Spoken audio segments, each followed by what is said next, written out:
Sir मेरा ख्याल है कौम को जगाने का वक्त आ गया है। इनको मत जगाओ, ये किसी जरूरी काम से सो रहे हैं। मेरा पहला सवाल जो है वो बराह रास्त आपके बारे में है, आपकी सियासत के बारे में नहीं है।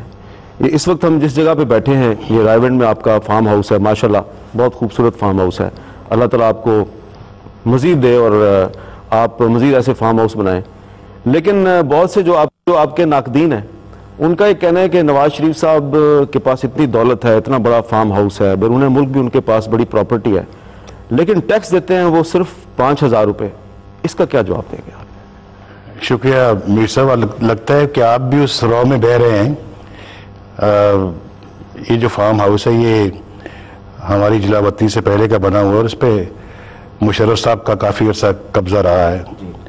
इसके अलावा जो लाहौर में जो घर है हमारा मॉडल टाउन में, उसको तो उन्होंने वर्चुअली टेक ओवर कर लिया था और कब्जा जमा के तो उसको एक सरकारी तहवील में दे दिया था।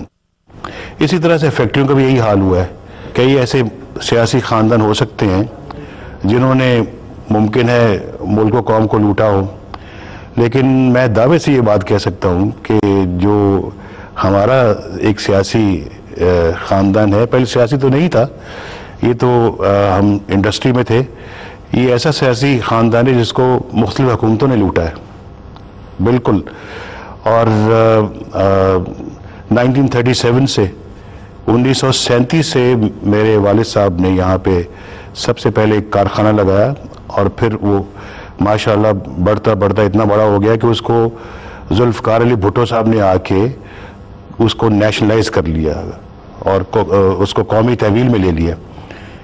एक जिसको कहते हैं ना पैसा, पेनी, वो तक उन्होंने हमें उसकी कॉम्पनसेशन में अदा नहीं की और वो फिर बिल्कुल सारी फैमिली जेब में कोई पैसा नहीं। और वो जंग 1971 की मशरकी पाकिस्तान में जंग अभी ख़त्म ही हुई थी, कोई ये काम हो गया। एक फैक्ट्री हमारी मशरकी पाकिस्तान में थी, शायद आपको भी नहीं पता और शायद सुनने वालों को भी नहीं पता, वो भी उसमें चली गई, उसका 1 टका भी हमें नहीं मिला। ये भी इन्होंने यहाँ से ले ली, तो बिल्कुल फारिग हो गए हम। और उसके बाद फिर मोहतरमा आई, मोहतरमा के आने के बाद फिर जो हम पे गुजरी, जहाज़ हमारे जोनाथन कराची में 70 करोड़ रुपए का उस पर नुकसान हुआ। उसके बाद फिर चूँकि मोहतरमा और हम एक उस वक्त मुखालिफ एक सियासी हैसियत में थे, तो उस वक्त तो जाहिर है कि उन्होंने भी इस मामले में कोई कसर नहीं छोड़ी।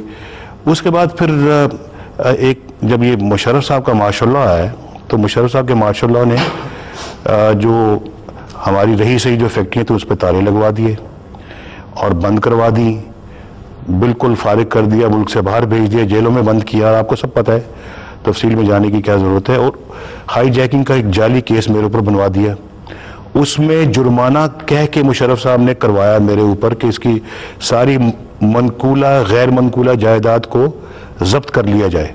मीर साहब, ये मुझे समझ नहीं आती कि ये क्या मंतक है, एक इलेक्टेड वज़ीर आज़म के ऊपर आप जाली झूठे केसेस बना के तो उसकी जो कुछ उसके यहाँ पे पाकिस्तान के अंदर जो कुछ जायदाद है उसको भी आप हथिया लें, कौमी कब्जे में ले लें। मुझे आप ये बताएं कि अगर आप देखें कि टैक्स कितना दिया है, इनकम टैक्स कितना दिया है, एक्साइज ड्यूटी कितनी दी है और उसके बाद सेल्स टैक्स कितना दिया है, अरबों रुपए में, अरबों में ये दिया है हमने। 5,000 नहीं दिया, अरबों में 5,000। मैं तो वही कह रहा हूँ, आप भी पता नहीं उनकी बातें सुन के आप भी यकीन कर लेते हैं, असल हकीकत कुछ और होती है, टीवी पे कुछ और आ रहा होता है, अखबारात में कुछ और कहा जा रहा होता है। इलेक्शन कमीशन का कोट किया उन्होंने जी। मैं अपनी देखें, मेरी ज़ात को आप ना देखें, मेरी ज़ात भी इन सब चीज़ों से मुंसलिक है। ये जो असासे हैं जिसका मैं जिक्र कर रहा हूँ, ये अल्हम्दुलिल्लाह ये फैमिली की मलकियत हैं। और मैंने 1997 में ये कॉन्शियस डिसीजन किया था, फैमिली ने बड़ा सोच समझ के फैसला किया था कि जो भी साहिबान सियासत में हैं वो अपने सारे बिजनेस इंटरेस्ट से रिज़ाइन करें। हमने रिज़ाइन किया और हमने जो है वो जितना हम मुनासिब था उतना हमारे हिस्से में रहा। बाकी क्योंकि सियासत को हम अपने इंडस्ट्री से बिल्कुल ज़ाती तौर के ऊपर मैं अपने आप को अलहदा करना चाहता था।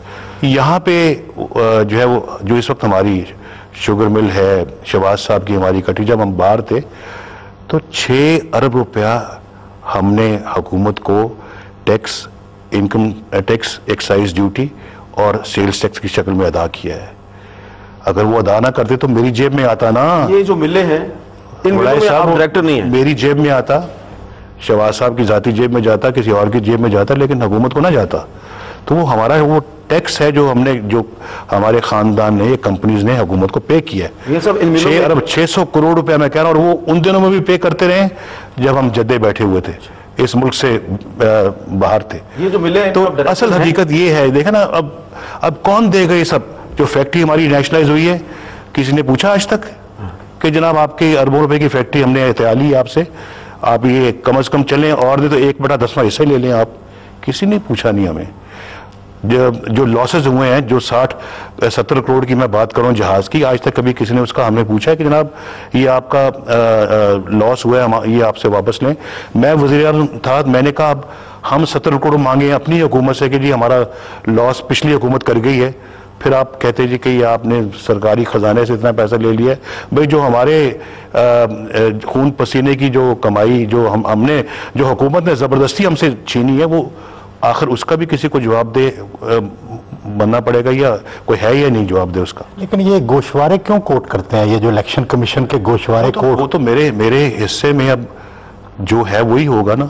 अगर मैं, ये भी मुशर्रफ साहब ने तो ले लिए थे ये, तो मैं तो कहता हूँ जी कि सियासत में है तो ये भी नहीं होना चाहिए, ये भी ज्यादा है। मैं तो समझता हूँ कि जो कुछ हमारे साथ जो सलूक हुआ है वो कभी कभी सोच के बड़ा दुख होता है। सऊदी अरब भेज दिया और फिर ये कहा जाता है कि जनाब ये सऊदी अरेबिया में इन्होंने फैक्ट्री लगा ली है। भाई क्या मैं सऊदी अरब जद्दे की सड़कों में जाके खुदा न खास्ता मैं कशकोल पकड़ के मैं भीख मांगता?